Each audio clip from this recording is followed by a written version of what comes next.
మనము ఈరోజు 15వ అధ్యాయంకి వచ్చాము. అయితే ఒక్కసారి ఈ 3 విషయాలను మరొకసారి గుర్తు చేసుకుందామని నేను ఆశపడతా ఉన్నాను.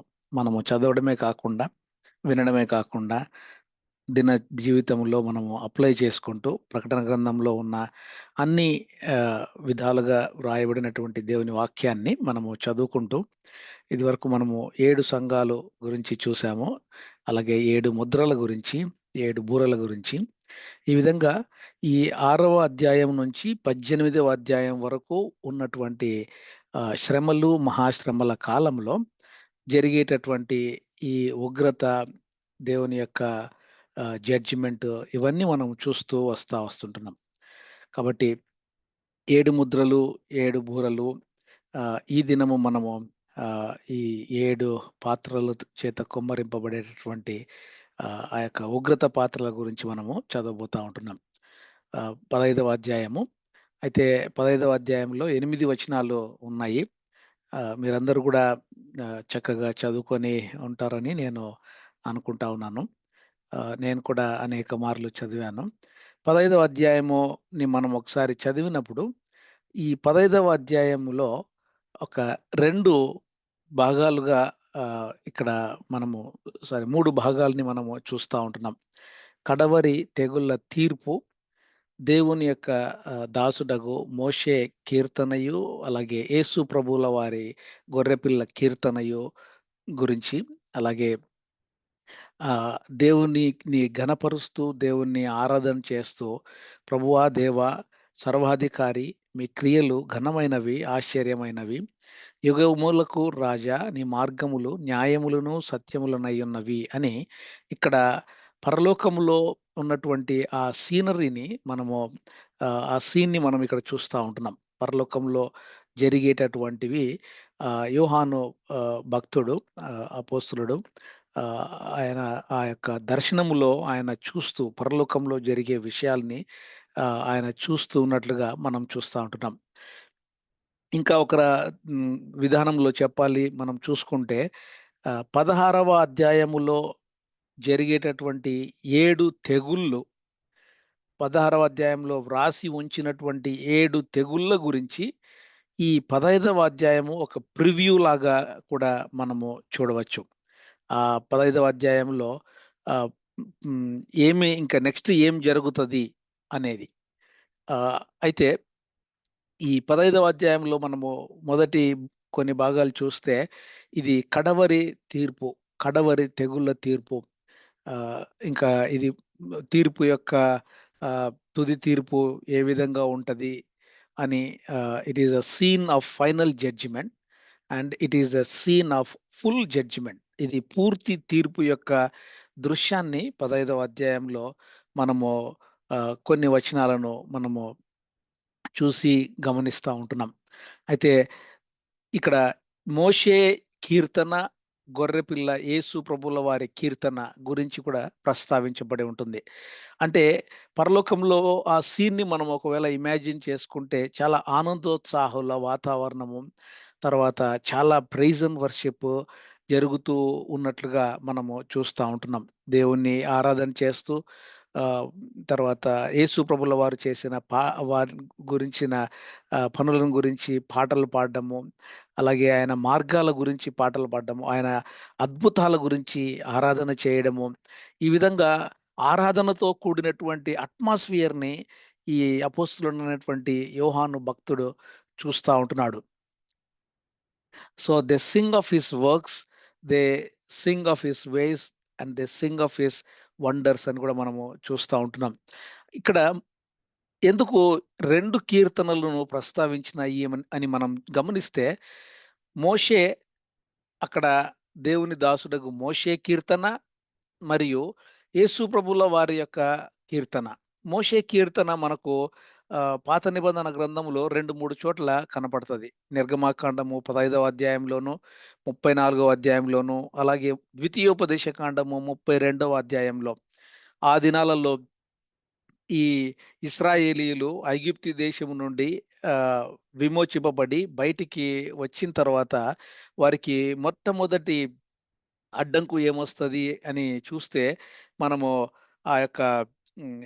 ఎర్ర సముద్రము. ఆ ఎర్ర సముద్రమును దాటిన తర్వాత ఆ ఐగుప్తీయులు కూడా ఎర్ర సముద్రంలో ఎంటర్ అవ్వడము, వారు చనిపోవడము, ఈ ఇదంతా కూడా ఒక గొప్ప మిరకిల్‌ని ఆ ఇశ్రాయేలీయుల ప్రజలు గమనించి, వారు అనుభవించినటువంటి దేవాది దేవుని యొక్క ఔన్నత్యాన్ని, వారు ఏ విధంగా అయితే ఆయన మిరకిల్స్‌ని వారు వాళ్ళ జీవితాల్లో అనుభవించారో, అందును గురించి మోషే తర్వాత వారి యొక్క సిస్టరు వారందరూ కూడా పాటలు పాడడము, అక్కడ నిర్గమాకాండము 15వ అధ్యాయంలో మనము చూస్తా ఉంటున్నాం.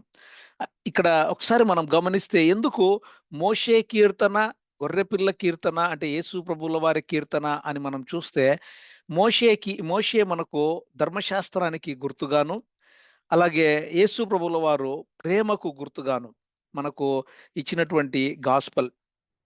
మోషే అంటే పాత నిబంధన కాలంలో మనకు ఒకసారి గమనిస్తే there are 3 types of saints అని కూడా మనం చూడొచ్చు. దేవుని బిడ్డలు 3 ఆహ్, ఆహ్, 3 ఆహ్, ఉన్నటువంటి అంటే 3 కాలమానాలలో ఉన్నటువంటి దేవుని బిడ్డల్ని మనం ఒకసారి గమనిస్తే, ఓల్డ్ టెస్టమెంట్ సెయింట్స్ వారందరూ కూడా లా కింద ఉంటారు. అలాగే న్యూ టెస్టమెంట్ సెయింట్స్ మీరు, నేను మనమందరము కూడా న్యూ టెస్టమెంట్ సెయింట్స్. ఈ ఆధునిక క్రైస్తవ ఆహ్, ఈ క్రొత్త నిబంధనలో ఉన్నటువంటి ఈ క్రైస్తవులముగా, దేవుని బిడ్డలముగా ఉంటున్నాము. అలాగే ట్రిబ్యులేషన్‌లో నుంచి వచ్చే వారిని ట్రిబ్యులేషన్ సెయింట్స్ అంటారు. యేసు ప్రభుల వారు యొక్క సువార్త అక్కడ వినిపింపబడదు. కానీ ఇటర్నల్ గాస్పెల్ అని మనము లాస్ట్ వీక్స్‌లో కూడా మనము గమనించాం కదా! నేర్చుకున్నాము.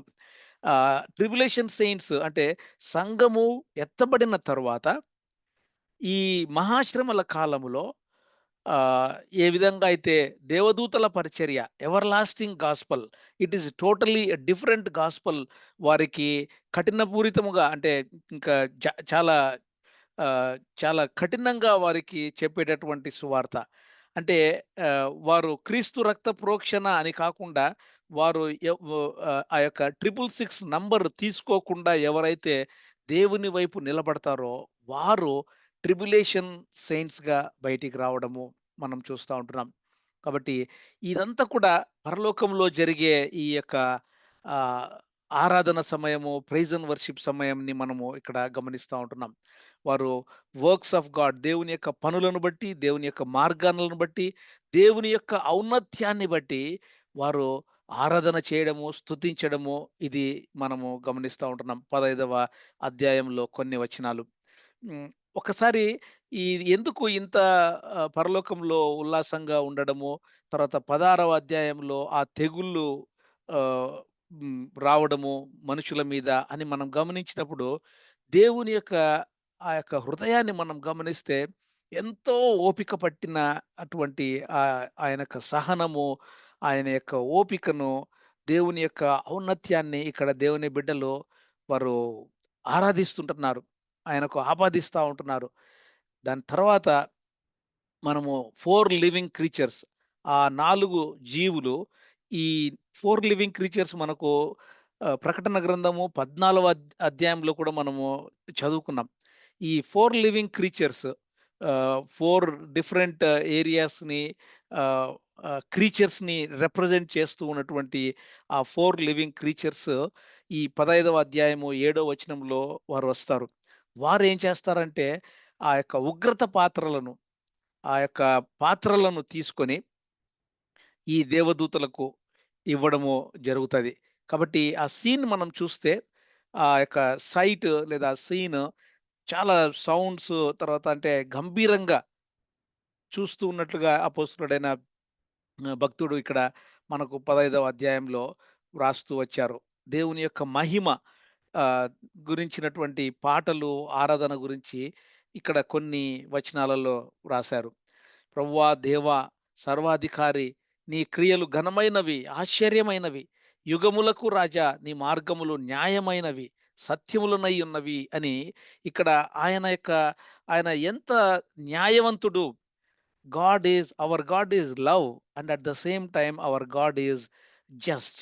ఆయన న్యాయవంతుడు అన్నటువంటి ఈ 2 అధ్యాయాలలో మనము ఇక్కడ గమనిస్తా ఉంటున్నాం. కాబట్టి 8వ వచనం చూసినప్పుడు, అంతటా దేవుని మహిమ నుండియు, ఆయన శక్తి నుండియు వచ్చిన పొగతో, అంటే ఆ పొగ అంటే అక్కడ మహిమతో కూడినటువంటి ఆ మహిమను మనం ఇక్కడ గమనిస్తా ఉంటున్నాం. ఆ ఆలయము పొగతో నింపబడినందున ఆ ఏడుగురు దూతల యొద్ద ఉన్న 7 తెగుళ్ళు యగు వరకు ఆలయమందు ఎవడును ప్రవేశింపజేయలేకపోయెను అని. అంటే దేవుని యొక్క కోపము, దేవుని యొక్క ఉగ్రత ఈ 7 తెగుళ్ళు. ఇంకా ఇవి చివరి తెగుళ్ళు మానవుని యొక్క మానవ జాతి మీద అయితేనేమి, లేదా దేవుడు సృష్టించినటువంటి ఈ భూమి మీద, ఈ యొక్క ఈ యూనివర్స్ మీద దేవుడు చివరిగా ఆహ్, చూపించేటటువంటి ఆ యొక్క ఉగ్రత. ఇది 15వ అధ్యాయంలో ఉన్నటువంటి 8 వచనాలను మనం చూస్తా ఉంటున్నాం. కాబట్టి 15వ అధ్యాయము మనం చూస్తే ఇది ప్రివ్యూ అంతా కూడా గ్రేస్ ఎక్కువ కనపడతది. అంటే దేవుని యొక్క కృప, దేవుని యొక్క ఔన్నత్యము, దేవుని యొక్క ఆహ్, వాత్సల్యత, వాటన్నిటిని బట్టి పరలోకంలో దేవుని యొక్క ఆలయంలో కొనియాడబడడము జరుగుతది. అయితే 16వ అధ్యాయము నెక్స్ట్ 21 చాప్టర్స్‌ని మనము చదువుకోబోయేది ఏంటంటే, అది రియాలిటీ.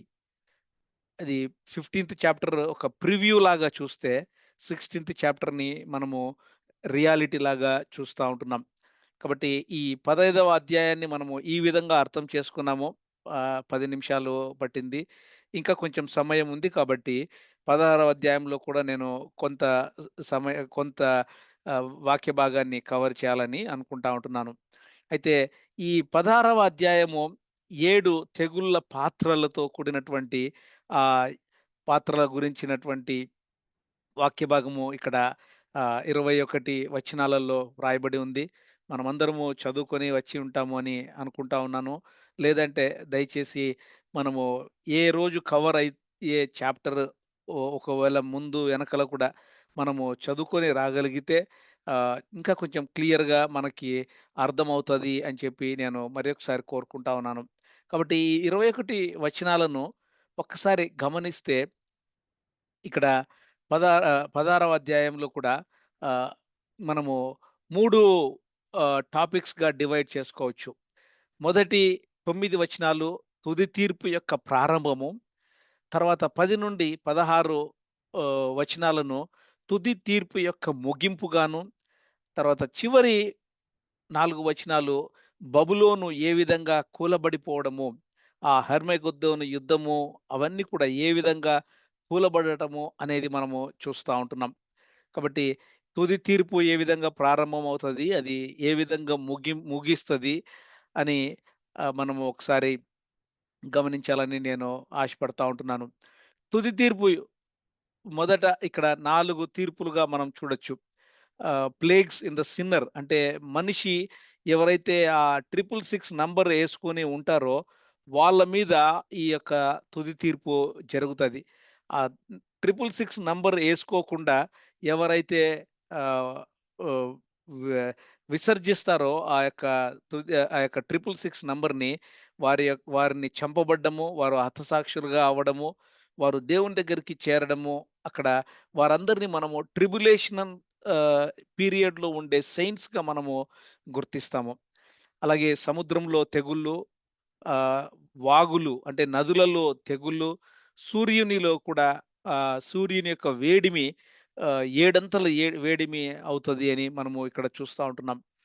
అదేవిధంగా ఆ తీర్పు ఏ విధంగా ముగుస్తది అని మనం చూస్తే, ఆ యొక్క ఆ క్రూర మృగము తెగులు బారిన పడడము, తర్వాత ఆ యొక్క లొకాలిటీ ఎక్కడ అది ఆహ్, మ జరుగుతది అని, తర్వాత వెలుగు చీకటిగా మారెను. ఇదే వెలుగు చీకటిగా ఎక్కడ మారింది అని మనం చూస్తే, ఐగుప్తీయుల మధ్యలో కూడా 10 తెగుళ్లలో కూడా వెలుగు చీకటిగా మారినట్లుగా మనం చూస్తాము. కాబట్టి ఆ యుద్ధము ఏ విధంగా ప్లాన్ చేయబడింది. ఆ యుద్ధ సైనికులెవరు? వ్యతిరేకులెవరు? వారి యొక్క ప్రకటన అదంతా కూడా హెర్మగెద్దోను యుద్ధము అని మనం 16వ వచనంలో 15, 16 వచనములో మనము చూడబోతా ఉంటున్నాం. ఒక్కసారి ఈ 10 తెగుళ్ళను మనము గమనిస్తే, ఈ 16వ అధ్యాయంలో ఉన్నటువంటి ఈ వచనాలలో ఒక్కొక్క తెగులు ఈ విధంగా వ్రాయబడి ఉంది. రెండవ వచనంలో అది భూమి మీదను, మూడవ వచనంలో ఉన్నటువంటి రెండవ తెగులు సముద్రము మీదను, 4-7 వచనాల వరకు ఉన్నటువంటి ఆహ్, మూడవ తెగులు నదులు, స్ప్రింగ్స్ మీదను, అలాగే సూర్యుని మీదను, దాని తర్వాత ఐదవ తెగులు ఆహ్, థ్రోన్ ఆఫ్ బీస్ట్ మీదను, తర్వాత ఆహ్, ప 12-18 వచనాల వరకు మనము 16 వచనాల వరకు చూస్తే యూఫ్రటీసు నది మీద ఉన్నటువంటి పడినటువంటి తెగులును, అలాగే చివరిగా ఏడవ తెగులు ఆహ్, ఆకాశము మీద, గాలిలో ఆ తెగులును మనము చూడబోతా ఉంటున్నాం. కాబట్టి 7 తెగుళ్ళు. ఈ 7 తెగుళ్ళు ఒక్కసారి గమనిస్తే ఈ 7 మనము బూరలను చూసాం కదా! ఆ 7 బూరెలు ఆహ్, ఒక మోతాదులో ఉంటే, ఇప్పుడు 7 తెగుళ్ళు, 7 పాత్రలులో నుండి పడేటటువంటి ఆ యొక్క తెగులు. మరి ఒకసారి గమనించండి. ఈ తెగుళ్ళు లిటరల్‌గాను లేదా సింబాలిక్‌గాను మనము 2 విధాలుగా కూడా గమనించాలి. లిటరల్‌గా ఇక్కడ వ్రాయబడినట్లు భూమి మీదకి వచ్చేటటువంటి తెగుళ్ళు లిటరల్‌గా గూడా జరుగుతది.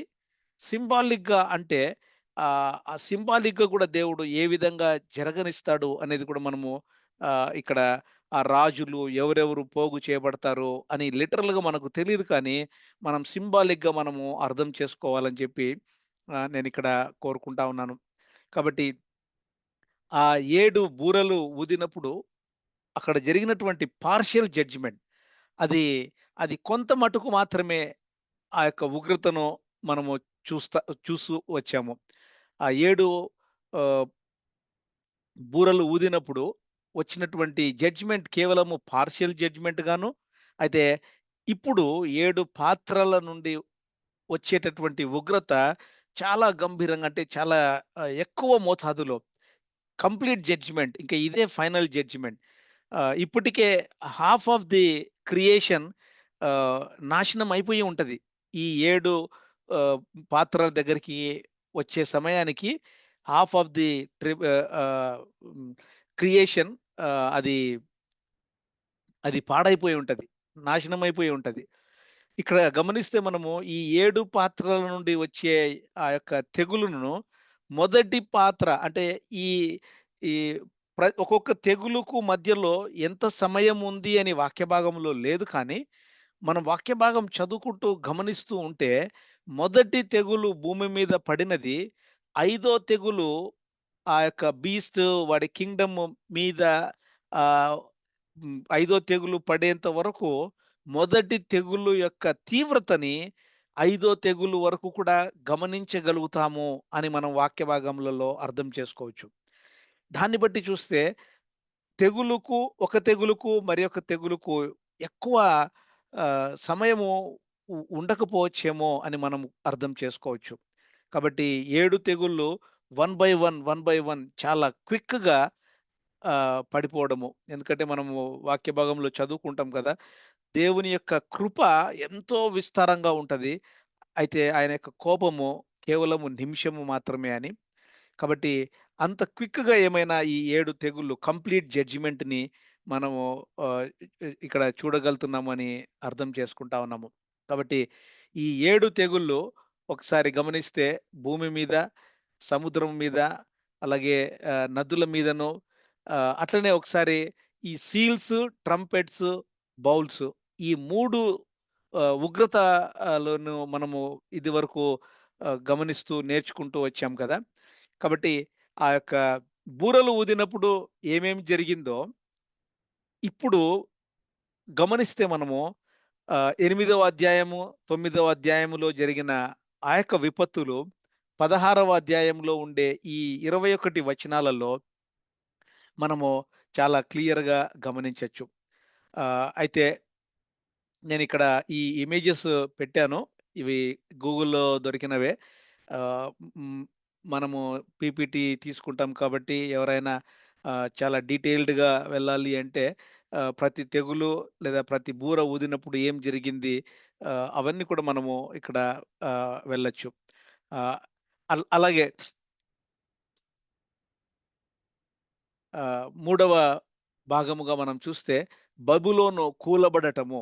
బాబిలోన్ ఈస్ ప్లండర్డ్ అంటే ఆ యొక్క బబులోను పట్టణము కూలబడిపోవడము, ఎవరైతే ఈ యాంటీ క్రైస్ట్, ఈ సాతానుడు అందరినీ ఏ విధంగా అయితే ప్రోగు చేస్తా వస్తున్నాడో, వారి యొక్క పట్టణము అర్త్‌క్వేక్ ద్వారాను, తర్వాత యేసు ప్రభుల వారు ఆ హర్మగిద్దోను యుద్ధము దగ్గర వాటిని ఓడించడము, ఇవన్నీ కూడా మనము గమనిస్తా ఉంటున్నాం.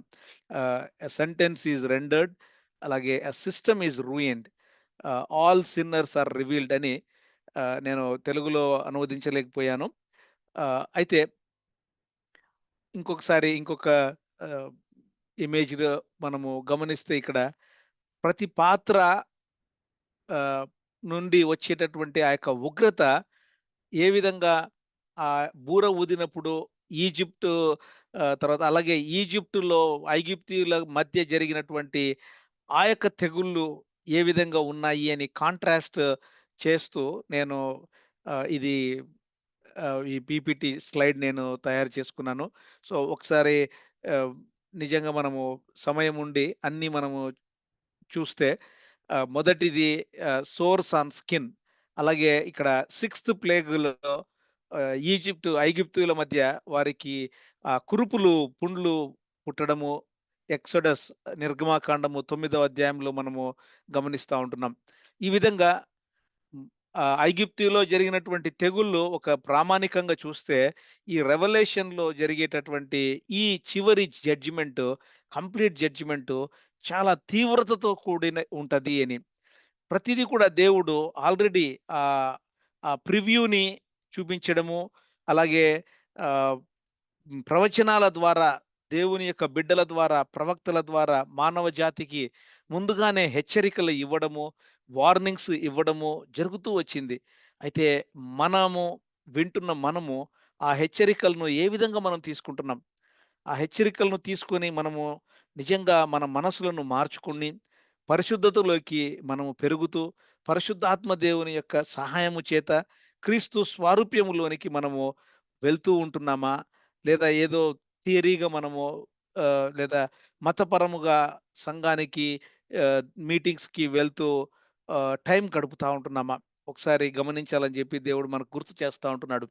ఎందుకంటే మత్తయి సువార్త 8వ అధ్యాయము 12వ వచనంలో యేసు ప్రభుల వారు ప్రస్తావిస్తారు గదా! రాజ్య సంబంధులు వెలుపటి చీకటిలోనికి త్రోయబడుదురు. అక్కడ ఏడ్పును, పండ్లు కొరుకుటయు నుండునని మీతో చెప్పుచున్నాను నేను అని యేసు ప్రభుల వారు స్వయంగా చెప్తా ఉంటున్నారు. ఆ యొక్క చీకటి ఈ రాజ్యములో అంటే ఈ యాంటీ క్రైస్ట్, ఈ సైతానుని వెంబడించేవారు ఎక్కడికి వెళ్తారు? అక్కడ ఏడుపును, పండ్లు కొరుకుటయును, నిత్యత్వములోకి అక్కడ వాళ్ళు వెళ్ళడము జరుగుతుంది అని చెప్పి మనం గమనిస్తా ఉంటున్నాం. అలాగే ఇక్కడ 7 దూతల గురించి కూడా ప్రస్తావించబడి ఉంది. ఈ బూరలు 7 బూరలు, 7 దూతలు ఊదినప్పుడు జరిగింది. అలాగే 7 ఆహ్, పాత్రలు, ఈ 7గురు దూతలు ఆహ్, కుమ్మరించడము మనం చూస్తా ఉంటున్నాం. కాబట్టి ఆ 7 ఏంజెల్స్‌ని కూడా నేను ఈ స్లైడ్‌లో చాలా క్లియర్‌గా వర్సెస్‌తో కలిపి నేను ఇక్కడ పెట్టడం జరిగింది. మనము పర్సనల్ బైబిల్ స్టడీలో ఏంటి, ఏ ఏ దూత ఎక్కడ, ఏంటి వర్సెస్ ఇవన్నీ కూడా మనము చేసుకోవచ్చు. అలాగే ఈ 7 సంఘాలకు 7 దూతలు. అది కూడా మనము గమనించాము, నేర్చుకున్నాము. ఆహ్, కాబట్టి అలాగే 14వ అధ్యాయంలో కూడా 7 దూతలు అని కూడా మనము నేర్చుకున్నాము. కాబట్టి ఎక్కడెక్కడ 7 దూతల గురించి వాక్య భాగంలో మనము నేర్చుకున్నామో ఈ రెవల్యూషన్ అన్నిట్లో అవన్నిటిని నేను ఒకచోట చేకూరుస్తే మనకు ఈజీగా ఉంటది. ఎప్పుడైనా క్రాస్ రెఫరెన్స్ చేసుకోనికి అని చెప్పి నేను ఇక్కడ ఈ 2 స్లైడ్స్‌లో పెట్టాను. దయచేసి చాలా ఆహ్, ఆహ్, ఏమంటారు ఆహ్, వీటిని మనము తీసుకొని ఇంకా డీప్ డైవ్ చేయాలని నేను మిమ్మల్ని కోరుకుంటా ఉన్నాను. అయితే ఇక్కడ ఈ ఈ పిక్చర్‌ని మనం ఒకసారి చూస్తే ఆదికాండం నుండి ప్రకటన గ్రంథం వరకు ఇక్కడ మనము కింద చూస్తే దేవుడు ఆయన నీతిమంతుడు. సైతాను ఏ విధంగా పాపాన్ని మానవ జాతిలోనికి తీసుకొని వచ్చిందో అలాగా ఈ లోకములో ఏ విధంగా అయితే పాపము ప్రవేశించిందో, ఆ లోకము తీర్పు తీర్చబడుతుంది. అలాగే డెస్ట్రాయ్ చేయబడుతుంది. అట్లనే మనము వన్ వరల్డ్ అని చూస్తా ఉంటున్నాం గదా! One world, one system. ఒకే ఒక గవర్నమెంట్ సిస్టమ్, వన్ కరెన్సీ కూడా రాబోతా ఉంది. అయితే దేవుడు తన మానవ జాతిలో ఉండే తను కొంతమందిని ఏర్పరచుకొని ఇశ్రాయేలీయుల జనాంగముగా 12 గోత్రాల నుండి ఏర్పరచుకొని ఏ విధంగా అయితే వచ్చారో, అలాగే 12 డిసైపుల్స్‌ని తర్వాత అలాగే నిన్ను, నన్ను మనల్నందరిని కూడా యేసు ప్రభుల వారు తన యొక్క స్వరక్తం ఇచ్చి మనల్ని కొనుక్కొని మనకు రక్షణను అనుగ్రహించారు. ఏ విధంగా అయితే స్టార్ట్ అయింది దేవుని యొక్క క్రియేషను, అది ఏ విధంగా ఎండ్ అవుతుంది అని మనము ఈ ప్రకటన గ్రంథము 16వ అధ్యాయంలో చాలా క్లియర్‌గా చూస్తా ఉంటున్నాం. ఇక్కడే 16వ అధ్యాయము 15వ వచనం, తెలుగులో అయితే 15వ వచనం ఉంటది. హర్మగిద్దోను యుద్ధము. ఆ యొక్క భాష హెబ్రీ భాషలో దాన్ని హర్మగెద్దోను అని అంటారు. కాబట్టి యేసు ప్రభుల వారు మన యొక్క పాపాన్ని తన యొక్క శరీరము మీద తను తీసుకొని, తన జీవితంలో తన వైపు తీసుకొని, నిన్ను నన్ను రక్షించేందుకు, ఈ ఉగ్రత నుండి తప్పించేందుకు యేసు ప్రభుల వారు శిలువ మ్రాను మీద పలికిన ఒక మాట, ఇట్ ఈస్ ఫినిష్డ్, సమాప్తమగును, సమాప్తమైపోయినది అని చెప్పి ఏ విధంగా అయితే చెప్పారో, ఈ 7 పాత్రలను కుమ్మరిస్తూ దేవుడు చెరిగించేటటువంటి న్యాయ తీర్పు మానవ జాతి మీద, దేవుడు సృష్టించినటువంటి సృష్టి మీద చివరిది అని ఇక్కడ మనము గమనిస్తా ఉంటున్నాం. అయితే కొన్ని ఈ హర్మగెద్దోను అనే విషయానికొచ్చినప్పుడు ఆ యొక్క ఏంటది?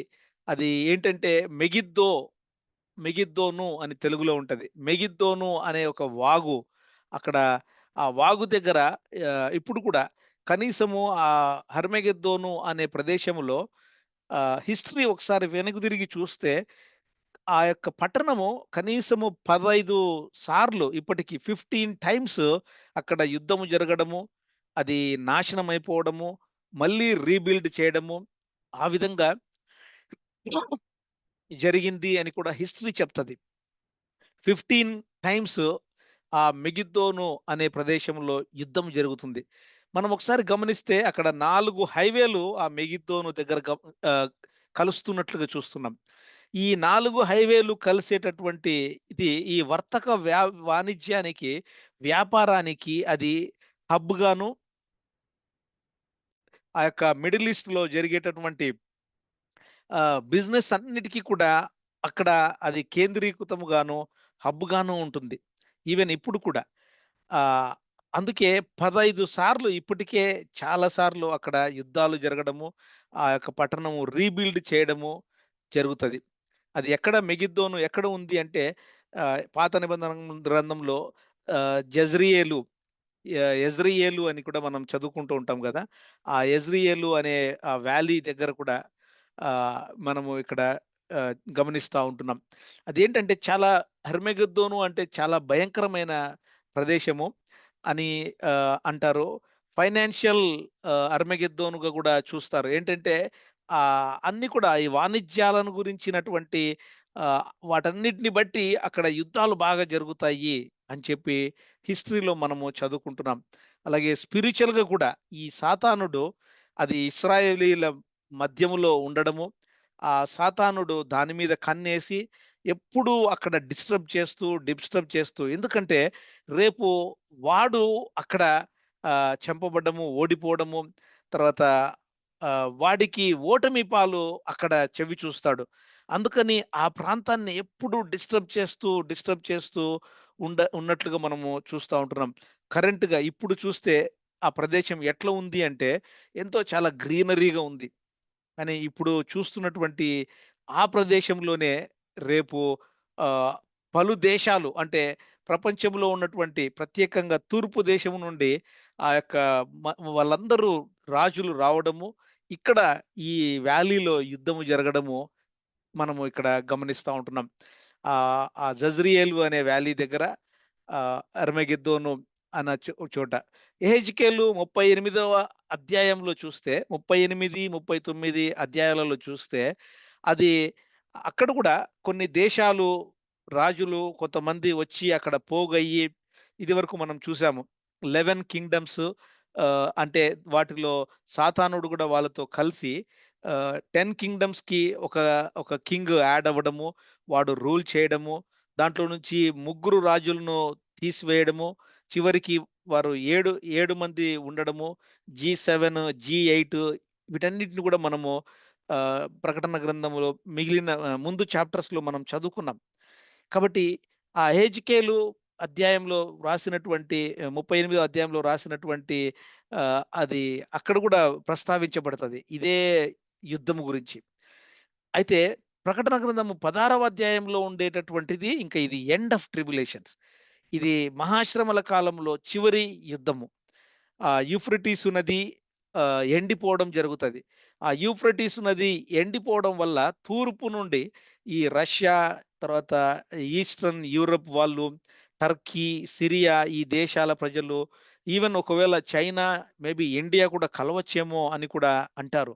ఈ ఈస్ట్ సైడ్ నుంచి అందరూ రాజులు ప్రోగు చేయబడి ఆహ్, ఇక్కడ ఒకసారి చూస్తే యెహెజ్కేలులో వారు వెస్ట్ సైడ్ నుంచి వచ్చే రాజులు, 16వ అధ్యాయంలో ఈస్ట్ సైడ్ నుంచి వచ్చే రాజులు, అన్నీ కూడా అన్ని వైపుల నుండి అందరూ రాజులు వస్తారు అని మనము యిర్మీయా గ్రంథంలో గూడా మనము జెకర్యా గ్రంథంలో గూడా మనం గమనిస్తాము. ఆ వచనాలను నేను చూపించకముందు ఇక్కడ ఒకసారి చూస్తే ఆ జెజ్రియేలు వ్యాలీ అక్కడే మెగిద్దో అనే అటువంటి అక్కడ ఒక కొండ ఉండడము, అక్కడ జరగబోయేటటువంటి ఆహ్, ఈ యుద్ధమును గురించి జెకర్యా గ్రంథము 14వ అధ్యాయంలో కూడా మనము చదువుకుంటా ఉంటున్నాం.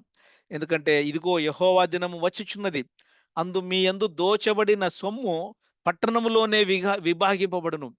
అప్పుడు యెహోవా బయలుదేరి తాను యుద్ధ కాలమున యుద్ధము చేయు రీతిగా అన్యజనులతో యుద్ధము చేయును.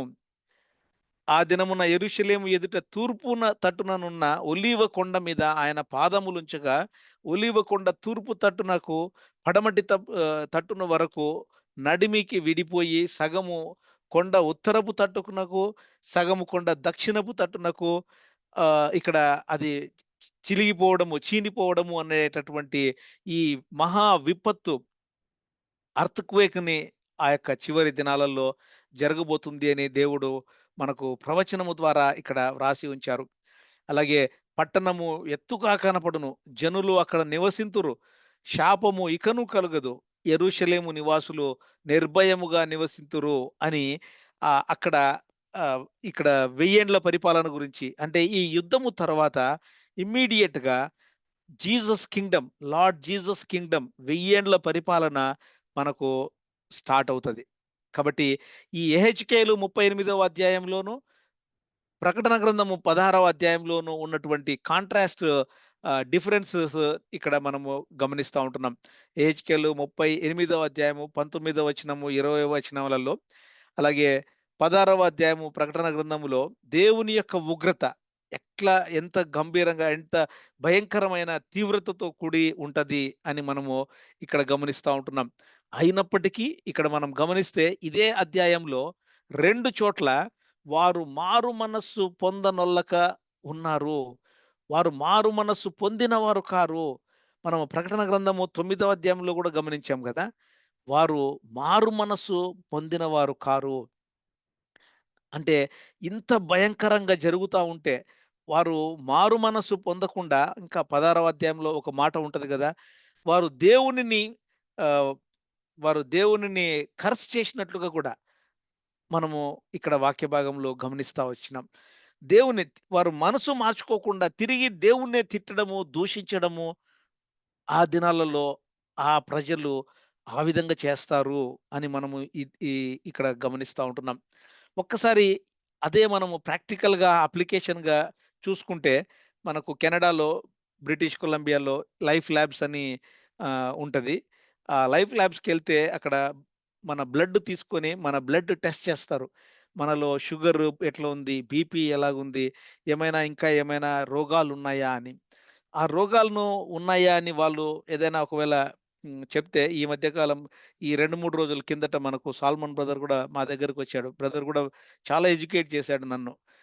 అట్లా ఒకసారి గమనిస్తే ఆహ్, మనము ఎప్పటికప్పుడు 3 మంత్స్‌కొకసారి బ్లడ్ టెస్ట్ చేపించుకొని మన యొక్క మన బాడీలో ఏ రోగాలు ఉన్నాయి అని మనము మానిటర్ చేసుకుంటూ, ఏ విధంగా అయితే మనము ఎంత మోతాదులో భోంచేయాలి, ఎంత ఎక్సర్‌సైజ్ చేయాలి, మన ఆరోగ్యం ఎలాగ కాపాడుకోవాలి అని మన శరీరం గురించి మనం ఎంత జాగ్రత్త తీసుకుంటామో, ఆత్మీయతను గురించిన జాగ్రత్త, ఆ రిపెంటెన్స్ అనేది మనము మారు మనస్సు పొందాలి. దేవుని దగ్గరికెళ్ళి క్షమాపణ కోరుకొని మనము ప్రతి దినము కూడా దేవా నేను మిమ్మల్ని ఇంకా నొప్పిస్తూ ఉంటే దయచేసి నన్ను క్షమించండి. తెలిసి తెలియక చేసేటటువంటి పాపాలను బట్టి అయ్యా మరి మీరు నన్ను క్షమించి మీరు నన్ను హక్కున చేర్చుకొని నన్ను తండ్రి ఈ యొక్క ఉగ్రత పాలు కాకుండా, అయ్యా! మరి ఎత్తబడే సంఘములో మీరు నన్ను ఉంచండి అని చెప్పి మనము కోరుకుంటూ, ఆ విధంగా మనం పెరగాలని చెప్పి దేవుడు గుర్తు చేస్తా ఉంటున్నాడు. ఒకవేళ అలాగా జరగకపోతే, అలాగ చేయకపోతే ఈవెన్ నామకార్థమైనటువంటి క్రైస్తవులు ఒక్కొక్కసారి ఈ బాబిలోన్‌లో కూడా మనము కొంతమంది ఏమన్నా వస్తారేమో, అంటే నిలబడిపోతారేమో. అంటే ఎత్తబడకుండా విడిపోయి పడిపోతారేమో. ఆ విధంగా మనము ఒకసారి గమనించాలి. కాబట్టి ఈ సేటన్ గాడు ఏం చేస్తాడంటే, మనల్ని క్షమాపణ కోరుకోకుండా చేస్తాడు. మనము వేరే వాళ్ళను క్షమించకుండా మనలో కఠిన హృదయాన్ని అలాగే పెడతాడు. అట్లా ఆ ట్రాప్‌లో సాతానుడు మనల్ని ఈ క్షమాపణ అనేటటువంటి, అంటే దేవుడు మన హృదయాన్ని ఎంత సాఫ్టన్ చేస్తాడో, సాతానుడు ఈ మన యొక్క హృదయాన్ని అంత కఠినపరుస్తూ, ఈ రిపెంటెన్స్ అనే ఆ యాటిట్యూడ్ నుంచి మనము కంటిన్యూయస్ రిపెంటెన్స్ యాటిట్యూడ్‌లో ఉండాలని జెప్పి దేవుడు మనకు గుర్తు చేస్తా ఉంటున్నాడు. ఆ కంటిన్యూయస్ స్పిరిట్ ఆఫ్ రిపెంటెన్స్ ఎప్పుడు కూడా మనల్ని మనము జడ్జి చేసుకోవాలి. మనమేదో ఇతరులను జడ్జి చేసేదానికి మనల్ని దేవుడు పెట్టలేదు. ప్రభువుల వారు చెప్తారు కదా! నిన్ను నీవే తీర్పు తీర్చుకోమని. మనలో ఎంత మలినం ఉంది, మనలో ఇంకా క్షమింపబడని పాపం ఏమైనా ఉంటే, వాటిని మనము దేవుని దగ్గరికెళ్ళి లేదా మనుషుల దగ్గరికెళ్ళి సారీ చెప్తూ, మనము ఆ విధంగా మనము పరిశుద్ధతలోనికి వెళ్ళాలి అని చెప్పి దేవుడు గుర్తు చేస్తా ఉన్నాడు. నేను ఇంకొక అప్లికేషన్ పాయింట్‌ని ఇక్కడ మీ మధ్యకు తీసుకురావాలని ఇష్టపడతా ఉంటున్నాను. ఇక్కడ దయచేసి గమనించండి. ప్రతి దినము మన ఇంట్లో మనము ఆ చెత్తను ఏం చేస్తామంటే డస్ట్‌బిన్‌లో ఏస్తాం. వారానికి ఒకసారి శుక్రవారమో, బుధవారమో ఆ రొటీన్ టైమ్‌ని బట్టి మన చెత్తను తీసుకెళ్ళి ఆ యొక్క పెద్ద చెత్త కుండీలో, ఆ కమ్యూనిటీ చెత్త కుండీలో వేస్తాం. ఆ చెత్తంతా కూడా ఎవరు తీసుకెళ్తారు? ఆ మున్సిపాలిటీ వాళ్ళు వచ్చి తీసుకెళ్తారు. ఒకసారి గమనించండి. ఆ మున్సిపాలిటీ వాళ్ళు లేదా ఎవరైతే ఆ చెత్త తీసుకెళ్తా ఉంటున్నారో, ఆ చెత్త దగ్గరికెళ్ళి లేదా ఆ చెత్త కుండీ దగ్గరికెళ్ళి మనము అక్కడే ఉండి ఆ వాసన పీల్చుకుంటూ లేదా అక్కడక్కడే ఉంటామా? మనం ఉండాలని ఇష్టపడం. అక్కడి నుంచి వెళ్ళిపోవాలని ఇష్టపడతాం. ఆ చెత్త భౌతికంగా మనము చూసేటటువంటి భౌతిక నేత్రాలతో చూసేటటువంటి ఆ చెత్తతో వచ్చే స్మెల్లే మనకు పడకపోతే, అంటే పడకుండా మనము అసహించుకొని దూరంగా ఏ విధంగా అయితే వెళ్ళిపోతా ఉన్నామో, ఆ చెత్తను ఒక్కసారి మన హృదయములో, మన జీవితములో ఉండే పాపానికి పోలుస్తే, యేసు ప్రభుల వారు ఇదిగో లోక పాపమును మోసుకొని పోవు దేవుని గొర్రెపిల్ల అని ఆ యేసు ప్రభుల వారు ఈ దినంలో ఆ చెత్తను వేసుకొని, ఎవరైతే ఆ మున్సిపాలిటీ వాళ్ళు చెత్తను తీసుకెళ్తారో, ఆ చెత్త తీసుకోకపోతే మన ఇంట్లోనే చెత్త పేరుకొని పోతే ఎంత భయంకరమైన స్మెల్ ఒస్తదో, మనం కూడా మన హృదయములో ఉండే ఆ పాపాన్ని మనము దేవుని దగ్గర ప్రత్యేకంగా క్రీస్తు ప్రభుల వారి రక్త ప్రోక్షణలో మనము కడుగొక్కుపోతే, దేవునికి ఆ స్పిరిట్ ఆఫ్ రిపెంటెన్స్‌ని మనము ఎక్సర్సైజ్ చేయకపోతే, కంటిన్యూయస్ స్పిరిట్ ఆఫ్ రిపెంటెన్స్‌ని మనము ఎక్సర్సైజ్ చేయకపోతే, క్రీస్తు ప్రభుల వారి స్వారూప్యంలోకి చాలా నిదానంగా వెళ్తామేమో గదా! కాబట్టి ఇవన్నీ కూడా మనము గమనిస్తూ ఇంకా ఆహ్, నేను కెనడాకి వచ్చి కెనడాలో 11 సంవత్సరాలు ఉన్నప్పుడు నేను మొదటి దినం నుండి చివరి వరకు బాగా గమనించిందేంటంటే 2 వర్డ్స్, థాంక్ యూ, అలాగే సారీ. ఈ 2 వర్డ్స్ చాలా ప్రతి ఒక్కరూ వాడతారు. ఎంతో ఏమంటారు ఎంతో బాగా విరివిగా ఏమాత్రము రిజర్వేషన్ పెట్టుకోకుండా పెద్దోళ్ళని, చిన్నోళ్ళని, రిచ్ కాదు, పూర్ కాదు అందరూ కూడా థాంక్ యూ చెప్తారు, సారీ చెప్తారు, చాలా గ్రీట్ చేస్తారు. బోర్డర్ దగ్గర నుంచి కూడా మనం గమనిస్తే ఇవి 2 కూడా మనము బాగా గమనిస్తాం. అంటే మన యాటిట్యూడ్ ఏ విధంగా ఉంది? మనం కూడా ఈ, ఈ సెక్యులర్ వర్డ్స్‌ని ఏ విధంగా అయితే మనము చూసుకుంటూ పోతా ఉంటున్నామో, నేర్చుకుంటూ పోతా ఉంటున్నామో, మన జీవితాలలో మనము ఆహ్, దినదినము అడుగడుగుకు మనము పెరగాలని చెప్పి దేవుడు గుర్తు చేస్తూ, చివరిగా ఈ సీక్రెట్ ఆహ్, ఏమంటారు రాప్చర్ ఏ విధంగా జరుగుతది అని మనము చూస్తే ఆ యొక్క సంఘము ఎత్తబడే దినాలు రెప్పపాటులో వస్తాయి గదా! ప్రకటన గ్రంథము 16, 16లోనే ఉంది. నేను దొంగ వలే వచ్చుచున్నాను. చాలా దొంగ చెప్పి రాడు. దొంగ చాలా సీక్రెట్‌గా అంటే దొంగ వచ్చే యాటిట్యూడ్‌తో కాదు గానీ, దేవుడు ఎప్పుడొస్తాడో మనకు తెలీదు. ఎందుకంటే వాక్య భాగంలో ఎక్కడ పలానా దినము అని వ్రాయబడలేదు.